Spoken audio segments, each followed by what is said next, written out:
You're watching Rules of the Game on Rider Nation Station, brought to you by Minster Bank, Plus One Professionals, Albert Sporting Goods, American Legion Post 323, Fowler's TV, Eagles Lodge 767, Speckman Automotive, Auglaze Audiology, Rabel's Auto Service, American Manufacturing Solutions, VFW 9289, Auglaze Equipment Rental, Guarneri's Pizzeria, Vogel's Bake Shop, Schaff Auto Sales, Miller Funeral Homes, and Spees Chiropractic and Wellness Center. Hello and welcome to this week's Rules of the Game with Mark Sisko. I'm your host, Zach Farrell. Each and every week we bring local official and St. Mary's alumni Mark Sisko here to talk about some of the interesting clips that we have from the game and different rules and of the game. So thanks, Mark, for coming again. Zach, it's always a pleasure to be here. Mark, we had just a couple things we wanted to talk about. First, I just would note that as I logged onto the OHSAA website to look at the playoffs, I saw again an urgent need for officials in all sports. We've talked about that before ad nauseum, but this came from a national level, so just reiterating that if anybody's looking to be an official out there, they need officials. We need officials, all sports, soccer especially, but really all sports. And we're getting older, and we're not getting the folks in to replace us. Second issue, Joe brought it up during our broadcast, just the Salina uniform. They had a camouflage uniform, tribute to the military. Nice sentiment, but doesn't let us see the letters very well, or the numbers very well on the jerseys at all. It's a tough thing, and I know there's equipment rules about jerseys, and if I'm not mistaken, they probably had to receive permission from the OSHA office to wear those, because you're right. I mean, black numbers on those type of jerseys are tough to see. It's hard. So they do need to get special permission if they think that the numbers are at all going to be hard to see? Yeah, if any kind of jerseys is odd, then they're going to need to get permission, or a lot of times they'll just play the game. Now, we will, as officials, not prevent the game from happening, but there will be a report made, and then the OSHA office will get involved, and whatever happens after that is out of our control. Okay, so not necessarily a game time decision or a game field decision or an official decision, but maybe something that OHSAA looks at. I mean, and with uniforms, it's possible a team shows up with the wrong ones. Apparently, if St. Mary's would show up with the dark uniforms, true, and the home team is wearing a dark uniform, we can request that the home team change. Oh, wow. To the other color jersey. So it's possible. It has happened. That's not happened to me.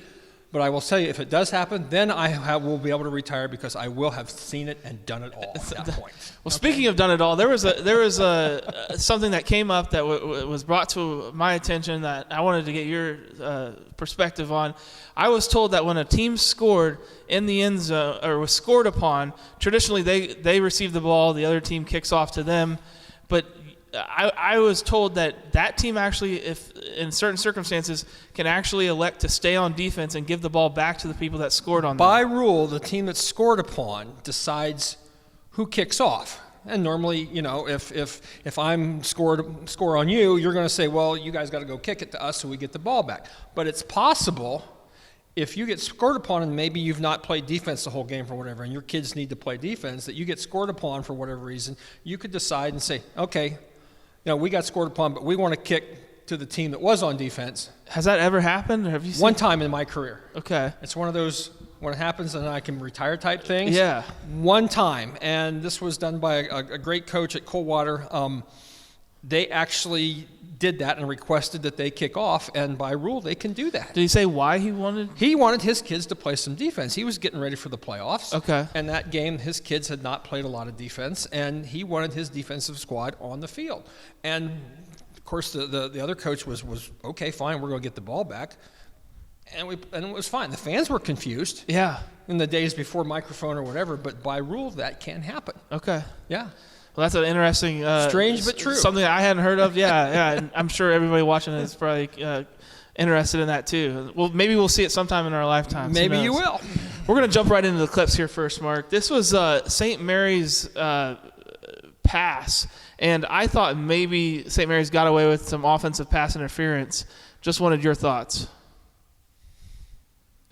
Well, it looks like the receiver turned into a defender there. It's possible.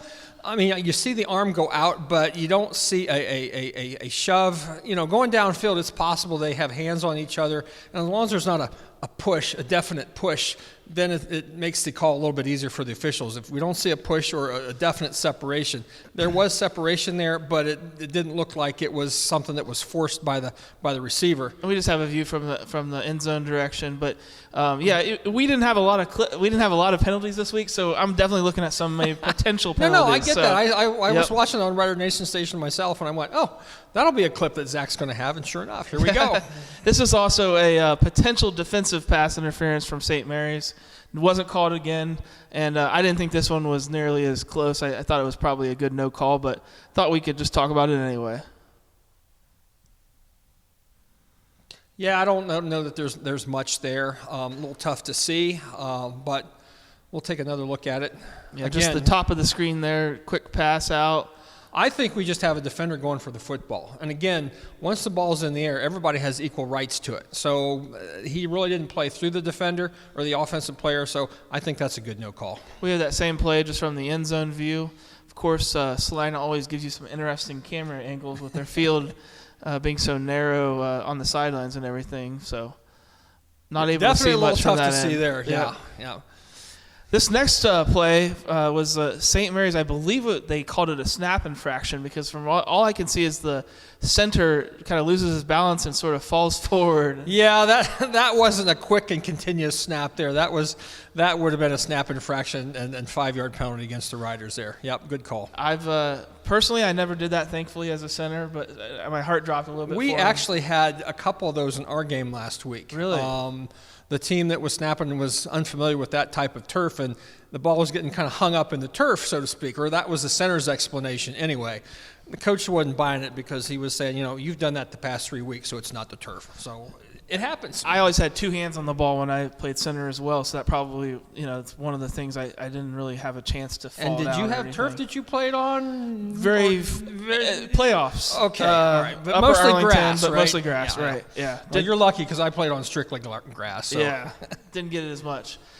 This next play was St. Mary's was coming up to do a QB sneak, and the whistle was blown. The officials kind of wave their hands, but St. Mary's still proceeds with snapping it, and then the fumble happens. We had a dead ball. You can clearly see the officials signaling the play as to be dead for some odd reason. Maybe somebody called a timeout there. They're both of them. I think Salina called a timeout, yeah. Yeah. I'm interested, though, in the officials' initial positions is looking at that play. But, yeah, they snapped a dead football. There's nothing that can happen there. I just thought, too, this would be a nice clip to show in case any fans were confused about what had happened, because it looked for a second like St. Mary's had a fumble, and I saw that there was a timeout called and that there was whistles blown, but there was a loud stadium. You couldn't hear all that. It's curious that St. Mary's didn't stop because they're clearly blowing the whistle or waving their hands or whatever. Maybe the whistle wasn't very strong. I don't know, but yeah, dead football, nothing happened. Also, that side of the field's the kids zone, the official, the student section. So yeah, a little bit louder. This next play was just. I thought maybe we could just talk about what the mechanics are for the officials underneath the goalpost, because I always see them look at each other like they want to make sure that what they saw. I always think you just were looking at the ball go through. It's either did it or it didn't. There's some communication going on there. Now, obviously, when they go back, you got the back judge back there and you got the umpire who's normally stationed, 7 yards behind the line of scrimmage on the defensive side of the football. So each has their own upright they're looking for, and one of them will take the crossbar to rule on that, and the other one will have the whistle. We're supposed to mechanically, once the ball is kicked, blow the whistle right away. I don't like that mechanic because I think it just seems like, okay, we're blowing the whistle, something's wrong. Seems like the play stop. But mechanically, the boss tells us, look, that's to stop any kind of stuff that might happen interior or whatever. Okay. So what's happening there is both of them are looking up, and if neither one of them see the ball outside of the upright, they're communicating. They're saying, I've got yes and yes from the other guy, and then they'll both go up. If one of them says no, then basically we've got a missed field goal or a try or something like that. So there's some communication going on. Make sure everybody is on the same page. They have some older, pretty short uprights. Is it the entire ball has to be outside of the upright? The ball must pass entirely within the upright. So if any section of that ball passes is over the top of the upright, then it's no good. It's no good. Okay. Yeah, try to explain that one to a coach sometime. Yeah. I mean, it's obviously it's really, really close at that point. Right. But the entire ball has to be inside both uprights. Because the coach is thinking, well, if I hit the inside of the upright, it would still go through. It still go maybe, through, or, I mean, obviously, if it hits an upright, then you've got to wait till it goes through or falls short. But if it's above it, then it's no good. Interesting. This next play we had, Mark, was an onside kick from Salina. We thought we may see an onside kick where they brought 2 kickers towards the ball, but they didn't do it in this time. And I say onside kick, it was really more of like a 20-yard pop-up kick. Okay, kind of a pooch kick, in other words. Right. And you can see just sort of a pop-up there trying to kick it to the edge. And then, unfortunately, the St. Mary's defender's knee hit the ground. Right. So a couple different things to talk about there. We talked about you cannot drive the ball to the ground and make a pop-up, but you can do some sort of pop-up like this, right? That's perfectly legal. Pooch kick is what they call it. Now, I have seen this play. Matter of fact, I had Salina a year or 2 ago, and they did this. And the kicker at that point hit it higher in the air, and a kicking player from Salina actually ran under the football and caught it. Wow. Now, the problem with that is it's kick-catch interference, or fair catch interference, if you will, because on a free kick, the kicking team cannot, it's got to hit the ground before they are able to recover it. And he ran down and caught it. He was real proud, and the Salina sidelines was going crazy. And we had a flag on the play, mine.